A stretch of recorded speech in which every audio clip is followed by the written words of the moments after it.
CM Revanth BC సమాజాన్ని మోసం చేస్తున్నారని ఆరోపించారు బీజేపీ నేతలు. రాష్ట్ర ప్రభుత్వం కులగణన రిపోర్టు ఎందుకు బయట పెట్టడం లేదని నిలదీశారు. పొలిటికల్ మైలేజ్ కోసమే బీసీ రిజర్వేషన్లపై కాంగ్రెస్ రాద్ధాంతం చేస్తుందన్నారు. బీసీని ప్రధాని చేసిన ఘనత బీజేపీకి ఉందన్నారు. రాష్ట్రంలో బీసీని సీఎంను చేయాలని డిమాండ్ చేశారు కమలం పార్టీ నేతలు.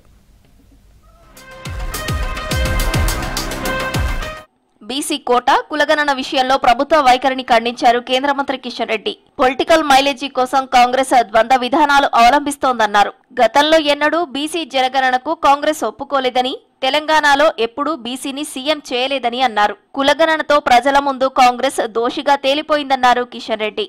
కామారెడ్డిలో బీసీ డిక్లరేషన్ పేరుతో కాంగ్రెస్ పార్టీ అధికారంలోకి వస్తే 42% రిజర్వేషన్ అమలు చేస్తామని చెప్పి ఆ పార్టీ హామీ ఇచ్చినటువంటి హామీని అధికారంలోకి వచ్చి 2 సంవత్సరాలైనా ఇంతవరకు దాని విషయంలో ఒక స్పష్టమైనటువంటి అవగాహన ఆ పార్టీలో లేదు.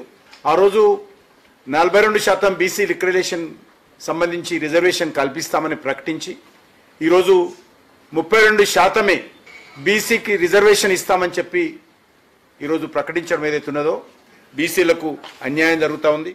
పీసీసీ మాజీ అధ్యక్షులు మాజీ మంత్రి ఎం సత్యనారాయణరావు కుటుంబ సభ్యులను పరామర్శించారు కేంద్ర మంత్రి బండి సంజయ్. హైదరాబాద్ బంజారాహిల్స్ లో వారి నివాసానికి వెళ్లి ఇటీవల మరణించిన ఎంఎస్ఆర్ సతీమణి సుగుణాదేవి చిత్రపటానికి పూలమాల వేసి నివాళులర్పించారు సంజయ్. తెలంగాణ రాజకీయాల్లో ప్రత్యేకించి సొంత జిల్లా కరీంనగర్ అభివృద్ధిలో తనదైన ముద్ర వేసిన ఎంఎస్ఆర్ కు జీవితాంతం సుగుణాదేవి తోడు నీడగా నిలిచారన్నారు. సుగుణాదేవి ఆత్మకు శాంతి చేకూరాలని, ఎంఎస్ఆర్ కుటుంబ సభ్యులకు మనోధైర్యం కల్పించాలని అమ్మవారిని ప్రార్థిస్తున్నానని చెప్పారు బండి సంజయ్. రాష్ట్ర ప్రభుత్వం బీసీలకు 42% రిజర్వేషన్లు ఇవ్వకుంటే తాము పార్టీ తరపున బీసీలకు సీట్లిస్తామని తెలిపారు బీజేపీ రాష్ట్ర అధ్యక్షులు రామచంద్రరావు. బీసీ కమిషన్ పెట్టిందే బీజేపీ అని తెలిపారు. దత్తాత్రేయకు ఉపరాష్ట్రపతి ఇవ్వాలని రేవంత్ అంటున్నారని, అదే తరహాలో రాష్ట్రంలో బీసీని సీఎంను చేయాలని డిమాండ్ చేశారు.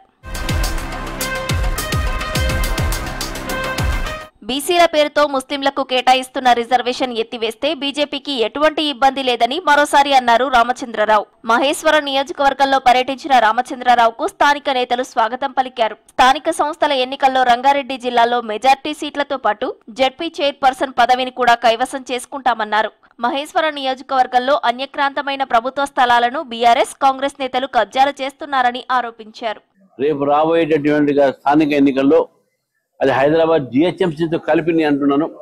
జిహెచ్ఎంసీ కూడా మేయర్ బీజేపీ ఉంటుంది, ఇక్కడ జిల్లా పరిషత్ కూడా మేజర్ బీజేపీ ఉంటుంది. అదేవిధంగా గ్రామాలలో కూడా వార్డు మెంబర్ నుంచి జెడ్పీటీ దాకా బీజేపీ పోటీ చేస్తుంది. ఎక్కువ సంఖ్యలో బీజేపీ గెలిచేటటువంటి ప్రయత్నం చేస్తుంది. ప్రభుత్వం కులగణన రిపోర్టు ఎందుకు బయట పెట్టడం లేదని నిలదీశారు బీజేపీ నేతలు. ప్రధాని మోదీని కన్వర్టెడ్ బీసీ అనడం అంటే అన్ని వెనుకబడిన కులాలను అవమానించినట్టే అన్నారు.